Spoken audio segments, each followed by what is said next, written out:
आप देख रहे हैं, मैं हूं आपके साथ ऋतु ज्ञानवानी और मैं हूं आपके साथ प्रशांत कटारे। 15 अगस्त 2024 को भारत अपना 78वां स्वतंत्रता दिवस मनाने जा रहा है।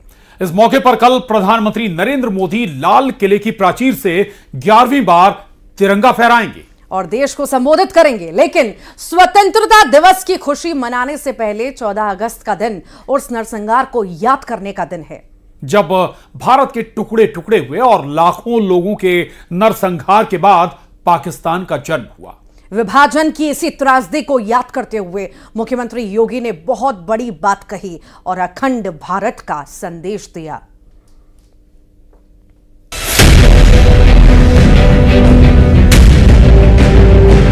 आज 14 अगस्त है, यानी विभाजन विभीषिका दिवस, यानी इतिहास की वो मनहूस तारीख जिस दिन भारत के दो टुकड़े हुए, हिंदू मुसलमान के नाम पर बंटवारा हुआ, देश का विभाजन हुआ। आज योगी आदित्यनाथ ने पूरे देश को एक बड़ा संदेश दिया। देश की जनता को अतीत की गलतियों को भविष्य में न दोहराए जाने का संकल्प दिलाया और याद दिलाई 1947 की वो त्रासदी जब एक तरफ देश में आजादी का जश्न मनाया जा रहा था और दूसरी तरफ लाखों लोग अपनी मातृभूमि को छोड़ने के लिए मजबूर कर दिए गए। सीएम योगी के निशाने पर थी कांग्रेस पार्टी और पंडित जवाहरलाल नेहरू।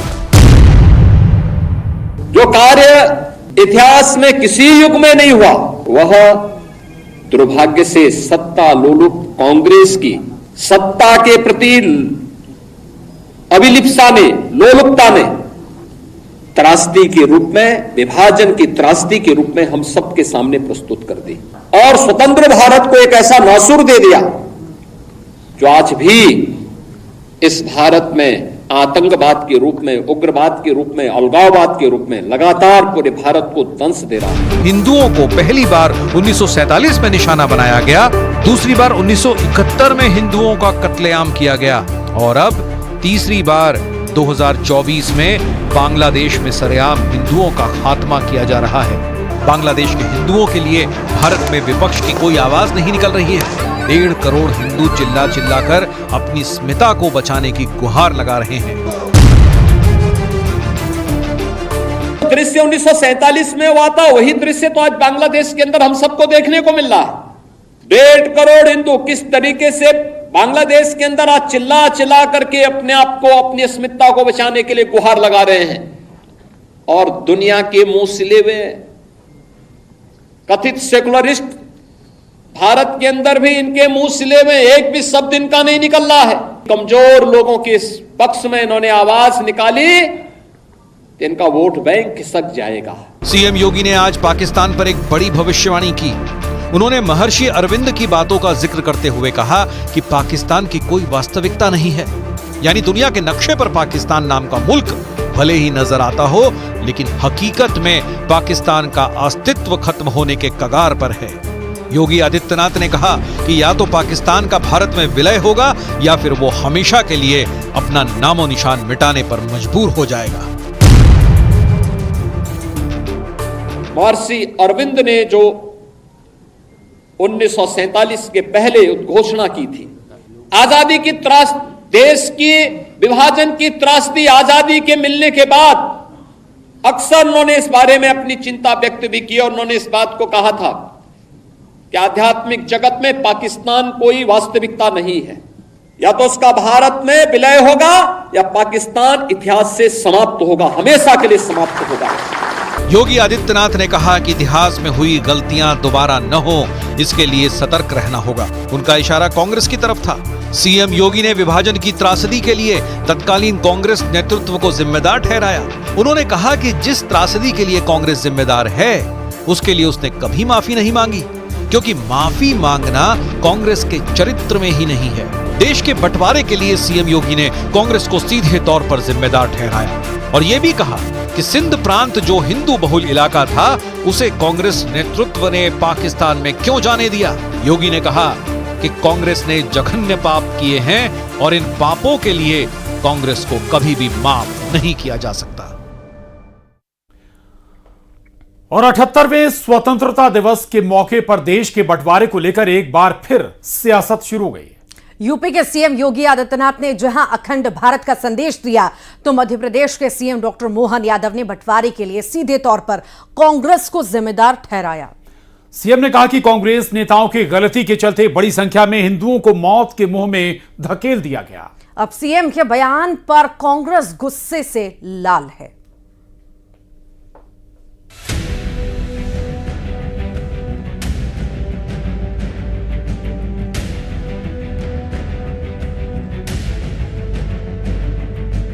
विभाजन पर तकरार फिर एक बार। जो कांग्रेस के नेता ने कहा था किसी भी हालत में आप चिंता मत करिए, देश का बंटवारा नहीं होगा। देश का बंटवारा, हिंदुओं पर बरपा कहर।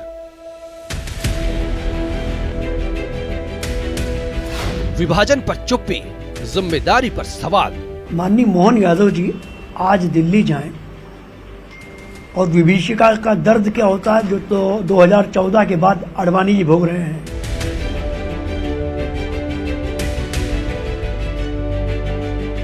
जो देश में लाखों करोड़ों लोगों को बेघर कर गए और लाखों करोड़ों लोगों के जीवन गंवाने पड़े, कांग्रेस पार्टी को इस बात की जिम्मेदारी लेना चाहिए। 14 अगस्त 1947 वो दिन जिस दिन भारत का बंटवारा हुआ और पाकिस्तान का जन्म हुआ। विभाजन पर आज भी कांग्रेस और कांग्रेस नेताओं पर सवाल उठते हैं। सीएम डॉक्टर मोहन यादव ने एक बार फिर विभाजन को लेकर कांग्रेस नेताओं पर गंभीर आरोप लगाए। कायरतापूर्ण तरीके से जैसा देश का बंटवारा मंजूर किया गया और बंटवारा नहीं मंजूर किया और तो इस बात को छिपाया गया, कहीं कुछ नहीं हो रहा है, सब हमारे कंट्रोल में है, सब कुछ ठीक ठाक हो रहा है, ये झूठ बोल करके हमारे लाखों हिंदू भाई बहनों को मौत के मुंह में धकेला गया। उधर कांग्रेस ने सीएम के बयान पर पलटवार किया। कांग्रेस ने कहा कि जनता के प्रति प्रधानमंत्री और सीएम कब अपनी जिम्मेदारी निभाएंगे। और विभीषिका का दर्द क्या है, यह बात पहली बार उठाई थी माननीय लाल कृष्ण आडवाणी जी ने, जो खुद पाकिस्तान से आकर यहाँ विस्थापित बने थे। माननीय मोहन यादव जी आज दिल्ली जाएं और विभीषिका का दर्द क्या होता है जो तो 2014 के बाद आडवाणी जी भोग रहे हैं, पहले उनसे मिलने फिर देश की बात करें। कांग्रेस के आरोपों पर बीजेपी ने फिर पलटवार किया। इसमें आजादी के लालच में इस तरह के निर्णय लिए जो देश में लाखों करोड़ों लोगों को बेघर कर गए और लाखों करोड़ों लोगों के जीवन गंवाने पड़े। कांग्रेस पार्टी को इस बात की जिम्मेदारी लेना चाहिए। आज के दिन को भारतीय जनता पार्टी इसीलिए याद करती है। विभाजन विभीषिका के नाम पर देश की जनता को भी याद होना चाहिए। देश के विभाजन के मुद्दे पर एमपी में सियासत हाई है। विभाजन की बात अब सरकार के काम पर आ गई है। कांग्रेस और बीजेपी के बीच आरोप प्रत्यारोप का दौर जारी है। Bureau report, news 18। बांग्लादेश में हिंसा जारी है, लेकिन हिंसा के खिलाफ हिंदू समुदाय एकजुट होने लगा है। घरों की सुरक्षा के साथ ही मंदिरों की सुरक्षा को लेकर भी अब समाज उठ खड़ा हुआ है। एक बड़ी रैली का आयोजन किया गया और इसके साथ ही कट्टरपंथियों को कड़ा संदेश भी दिया गया। उधर नई सरकार दावे तो बहुत कर रही है, लेकिन जमीन पर ज्यादा कुछ नजर नहीं आ रहा। बांग्लादेश में आरक्षण को लेकर सुलगी आग के दौरान वहां के हिंदुओं को टारगेट किया गया, मंदिर पर हमले हुए, उन्हें आग के हवाले किया गया, तो कई हिंदुओं को मौत के घाट उतारने की खबरें भी सामने आई। हिंदुओं के खिलाफ हुई इस हिंसा के विरोध में बांग्लादेश के हिंदुओं ने भी वहां की अंतरिम सरकार के खिलाफ प्रदर्शन तेज कर दिए हैं। ढाका से आई इन तस्वीरों में हिंदुओं का एक ग्रुप हाथों में अयोध्या के राम मंदिर का पोस्टर लिए बांग्लादेश की अंतरिम सरकार के प्रमुख मोहम्मद यूनुस के आवास के बाहर प्रदर्शन करते दिखाई दिया। किसी के हाथ में अपने बेटे की, किसी के हाथ में अपने पति की, तो किसी के हाथ में अपने भाई की तस्वीर नजर आई। जानकारी के मुताबिक ये सभी बांग्लादेश में हुए हिंदुओं के खिलाफ हिंसा में शिकार हुए थे। इनमें से कई लोग लापता हैं, तो कई की मौत हो चुकी है। ढाका के यमुना गेस्ट हाउस के बाहर प्रदर्शन करने वाले हिंदुओं के इस ग्रुप ने अपनी 8 मांगे मोहम्मद यूनुस सरकार के सामने रखी, जिनमें मंदिर के पुनर्निर्माण और हिंसा के दौरान लापता हुए लोगों की तलाश की मांग की गई। ढाका में यमुना गेस्ट हाउस के बाहर हुए इस विरोध प्रदर्शन के दौरान झड़प की भी तस्वीरें सामने आई। अल्पसंख्यक हिंदू समुदाय के सदस्यों और सेना के जवानों के बीच मामूली झड़प भी हुई। बांग्लादेश में अल्पसंख्यक हिंदू इंसाफ की मांग कर रहे हैं। तो इस बीच बांग्लादेश की अंतरिम सरकार के मुखिया मोहम्मद यूनुस ने ढाकेश्वरी मंदिर का दौरा किया। मंदिर में पहुंचकर उन्होंने हिंदू समुदाय के लोगों से मुलाकात की। मोहम्मद यूनुस से मुलाकात करने वाले बांग्लादेश पूजा उद्यापन परिषद के अध्यक्ष वासुदेव धर, महासचिव संतोष शर्मा, सर्वजनीन पूजा समिति के अध्यक्ष जयंत कुमार देव समेत कई लोग मौजूद रहे। इन सबसे मुलाकात के बाद मोहम्मद यूनुस ने कहा कि वो एक ऐसा बांग्लादेश बनाना चाहते हैं जो एक परिवार की तरह हो। मोहम्मद यूनुस ने हिंदुओं पर हमले पर कार्रवाई का भरोसा दिया, जिसकी पुष्टि न्यूज 18 इंडिया से एक्सक्लूसिव बातचीत में बांग्लादेश पूजा उद्यापन परिषद के अध्यक्ष वासुदेव धर ने की। आप लोग ने क्या मोहम्मद यूनुस साहब को बताया कि कितने हिंदू परिवारों पर हमले हुए, कितने हिंदुओं की मौत हुई है? ऐसा कोई डेटा भी, आंकड़ा भी दिया? After that an army moved and after that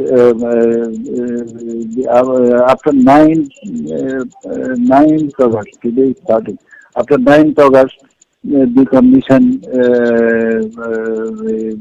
condition of the throughout the country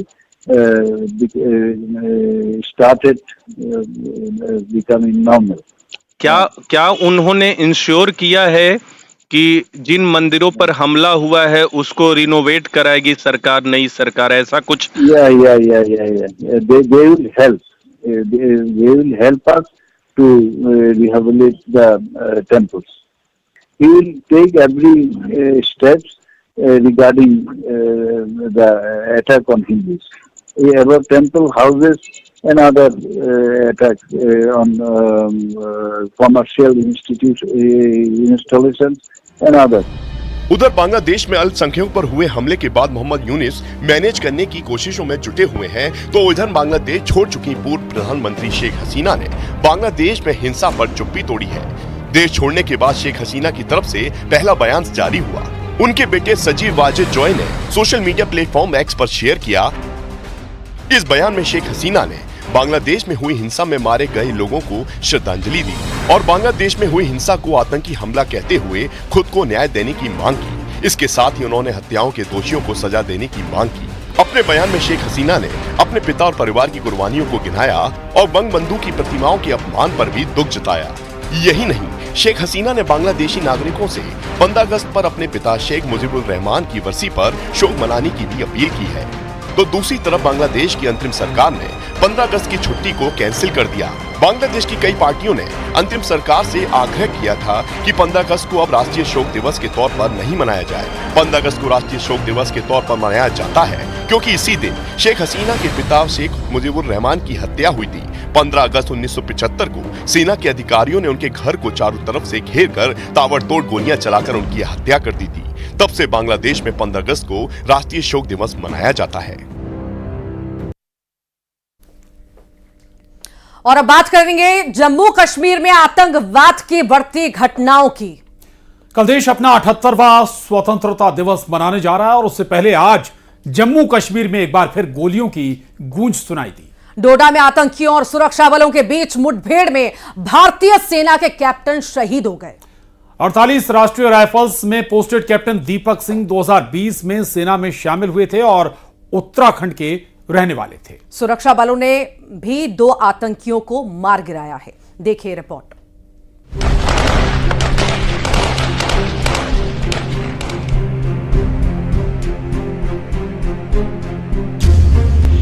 Jammu Kashmir में ऑपरेशन ऑल आउट, सुरक्षा बल से आतंकियों की मुठभेड़।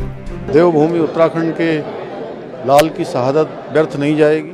उन्होंने जिस आतंकवाद के खात्मे के लिए, भारत माता की रक्षा के लिए अपने प्राणों का बलिदान दिया है। एनकाउंटर में एक कैप्टन शहीद। 15 अगस्त से पहले जम्मू कश्मीर के डोडा में एक बार फिर आतंकियों और सुरक्षा बल के बीच मुठभेड़ हुई है। आतंकियों के खिलाफ चलाए जा रहे ऑपरेशन में सेना के एक कैप्टन शहीद हो गए, जबकि 4 आतंकियों में 2 को सुरक्षा बल ने मार गिराया। ये मुठभेड़ डोडा पटनी टॉप, जहां सर्च ऑपरेशन के दौरान आतंकियों ने सेना के जवानों पर फायरिंग कर दी और घने जंगलों में छिप गए। आतंकियों की तलाश में सुरक्षा बल ने सर्च ऑपरेशन चलाया, जिसमें दोनों तरफ से ताबड़तोड़ गोलीबारी की गई। एनकाउंटर में भारतीय सेना के 48 नेशनल राइफल्स के कैप्टन दीपक सिंह शहीद हो गए, जबकि सुरक्षा बल ने 2 आतंकियों को मार गिराया। जम्मू कश्मीर के पत्नी टॉप इलाके में एक मुठभेड़ होती है। देर रात कुछ आतंकियों को देखा जाता है। भारतीय सेना के जवान उन आतंकियों पर अंधाधुंध फायरिंग करते हैं, जिसमें एक आतंकी घायल हो जाता है। लेकिन उनके साथ जो बाकी 3 आतंकी, जो कि बताए जा रहे हैं कि 4 टोटल आतंकी थे, बाकी आतंकियों ने सेना के एक अफसर पर गोलियां बरसानी शुरू कर दी, जिसके बाद एक जो सेना का अधिकारी था वो शहीद हो गया है। घटना स्थल से सुरक्षा बल ने कई हथियारों के साथ अमेरिकी M4 असॉल्ट राइफल और आतंकियों के 3 बैग बरामद किए। बड़ी बात यह है कि पिछले कुछ दिनों में आतंकवाद कश्मीर घाटी से जम्मू के इलाकों में शिफ्ट हो गया है और जम्मू के घने जंगलों को आतंकी छिपने के लिए इस्तेमाल कर रहे हैं। जम्मू कश्मीर में पिछले 5 दिनों में सुरक्षा बल की आतंकियों से ये चौथी मुठभेड़ है। 11 अगस्त को किश्तवाड़ जिले के जंगलों में आतंकियों और सुरक्षा बलों के बीच फायरिंग हुई थी। इसी दिन उधमपुर में बसंतगढ़ के जंगलों में भी सुरक्षा बल और आतंकियों के बीच गोलीबारी हुई थी।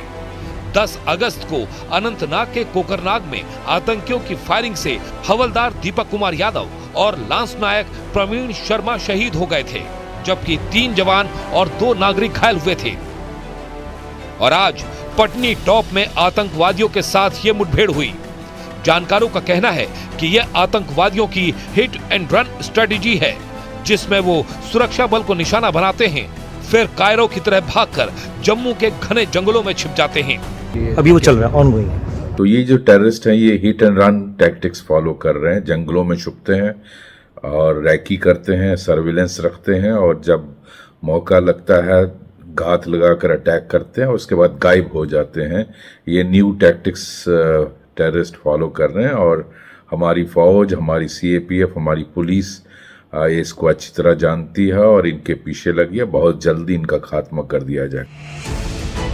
उधर रक्षा मंत्री राजनाथ सिंह ने आज जम्मू कश्मीर में बढ़ते आतंकवाद को लेकर दिल्ली में एक बैठक की, जिसमें तीनों सेनाओं के प्रमुख और NSA अजीत डोवाल मौजूद रहे।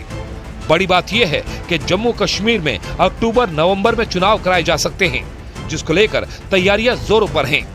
आज ही जम्मू कश्मीर में चुनाव को लेकर केंद्रीय गृह सचिव अजय भल्ला की चुनाव आयोग से बैठक हुई, जिसमें सुरक्षा के तमाम पहलुओं पर चर्चा की गई। क्या ऐसे समय में आतंकवादी संगठन अपनी नापाक हरकतों से जम्मू कश्मीर को दहलाने की साजिश रच रहे हैं? ये बड़ा सवाल है।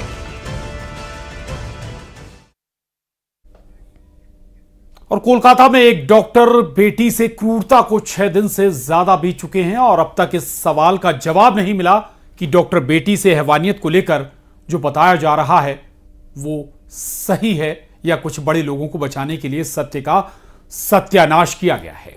अब तक नहीं मालूम डॉक्टर बेटी से हैवानियत के पीछे सिर्फ एक दरिंदा था या अस्पताल में दरिंदों की पूरी पलटन थी। सवाल कई हैं जिनके जवाब ढूंढने की जिम्मेदारी अब CBI की है। कोलकाता हाईकोर्ट के आदेश पर आज से CBI ने डॉक्टर रेप मर्डर केस की जांच भी शुरू कर दी है।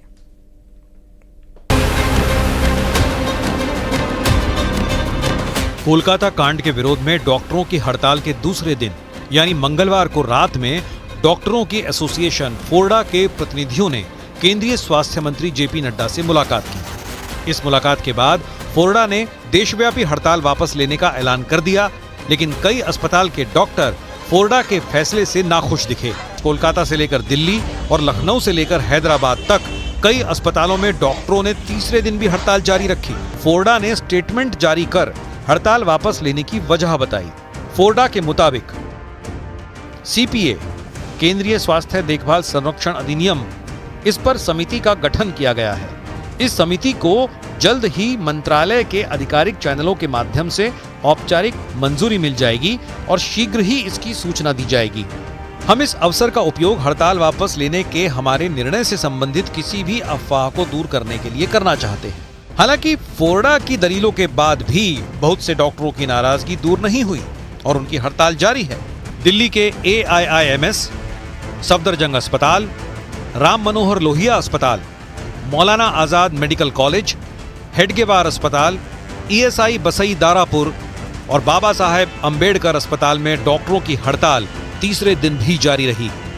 इधर कलकत्ता हाई कोर्ट के फैसले के बाद सीबीआई एक्शन में आ गई। कल रात करीब 8:30 बजे सीबीआई ने कोलकाता रेप मर्डर केस का चार्ज टेक ओवर करते हुए एफआईआर दर्ज की। सबसे पहले सीबीआई टीम ने कोलकाता पुलिस से आरोपी संजय रॉय की कस्टडी ली। उसके बाद सीबीआई टीम आरोपी का मेडिकल टेस्ट कराने के लिए उसे अस्पताल ले गई।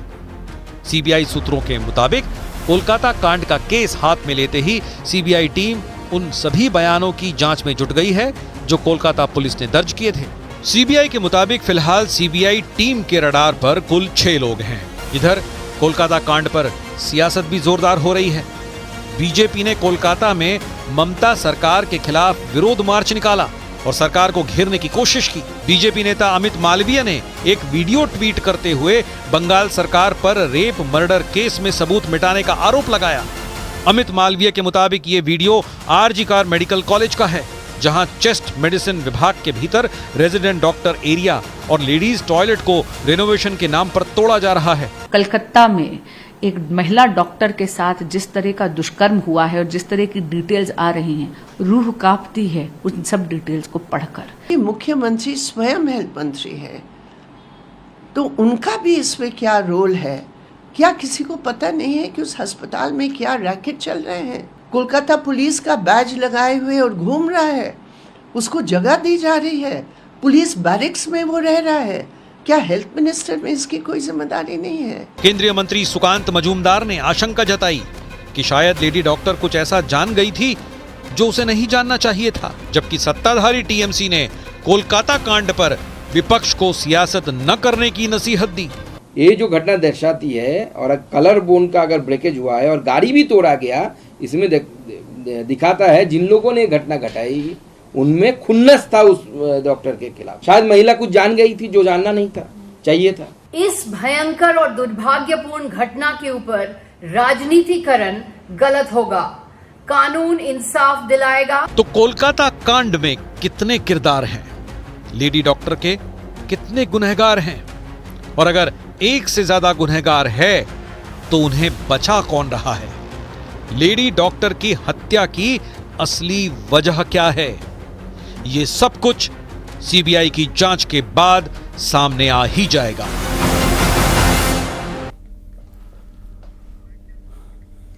अब आपको दिखाते हैं वो अनोखी परंपरा जिसका रिश्ता आस्था से, भक्ति से। बाबा महाकाल को 1.25 लाख लड्डुओं के महाभोग लगाने की तैयारियां जोरों पर चल रही हैं। वहीं बाबा भोलेनाथ के लिए खास राखी भी बनाई जा रही है। देखिए,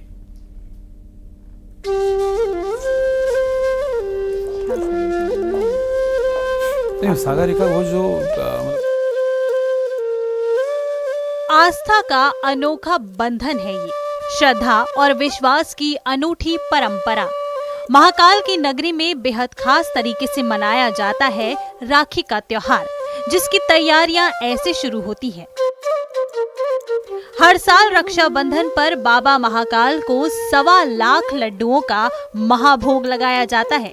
परंपरा के अनुसार राखी के दिन भस्म आरती के दौरान सबसे पहले महाकाल को राखी बांधी जाती है, फिर चढ़ते हैं आस्था के लड्डू।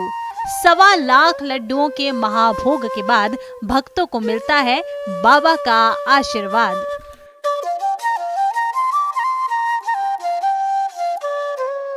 लड्डुओं को तैयार करने के लिए खासी प्रक्रिया की जाती है, जिसकी शुरुआत आज से हुई है। 4 दिन पहले से लड्डू बनना शुरू होते हैं। उज्जैन कलेक्टर नीरज सिंह मंदिर के पुजारी परिवार के साथ लड्डू बनाने की प्रक्रिया में शामिल हुए। लड्डू बनाने के पात्र को गंगा जल से शुद्ध किया जाता है, फिर मंत्रोच्चार के साथ लड्डू बनाने की शुरुआत होती है। मंदिर की प्रथा अनुसार प्रतिवर्ष रक्षाबंधन के शुभ अवसर पर बाबा महाकाल को लड्डू का भोग लगाया जाता है। यहाँ पर जनेऊपाती परिवार के द्वारा 1.25 लाख लड्डुओं का भोग इस बार सोमवार के दिन रक्षाबंधन पड़ रहा है, उस दिन लगाया जा रहा है। आज उसी का घटी पूजन किया गया है और इस प्रसाद के माध्यम से भगवान से ये कामना की जा रही है कि सभी की रक्षा करें, सभी का कल्याण करें। इस खास मौके पर पुजारी परिवार की महिलाएं भी महाकाल की भक्ति में डूबी नजर आईं। बाबा महाकाल के लिए खास राखी तैयार की जा रही है। भगवान महाकाल के दरबार के अंदर 1.25 लाख लड्डू का महाभोग जो राखी के दिन परंपरागत रूप से लगता है पुजारी परिवार के द्वारा, वो लगाया जाएगा। इसके लिए आज से बाबा महाकाल के यहाँ पर लड्डू भोग प्रसादी बनना प्रारंभ हो गई है। महाकालेश्वर मंदिर प्रबंधन समिति के अध्यक्ष के द्वारा आज भट्टी पूजन की गई है और लड्डू बनना प्रारंभ हुआ है। राखी के सूत्र लड्डुओं की मिठास में भगवान और भक्त का अनूठा बंधन है। उज्जैन में अजय पटवा के साथ bureau report, news 18 Madhya Pradesh, Chhattisgarh. और इसी के साथ ही खबर असरदार में आज के लिए इतना ही। इन खबरों का सिलसिला लगा